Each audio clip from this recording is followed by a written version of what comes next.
حضرت مصعب بن عمیر اور دیگر صحابہ نے زبردست شجاعت دکھائی۔ مکہ کی فوج پسپا ہونے لگی اور جنگ تقریباً جیت لی گئی۔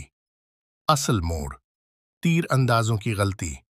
جب قریش کا لشکر بھاگنے لگا تو پہاڑی پر موجود کچھ تیر اندازوں نے سمجھا کہ اب جنگ ختم ہو گئی ہے۔ وہ مال غنیمت جمع کرنے کے لیے اپنی جگہ چھوڑ کر نیچے اتر آئے۔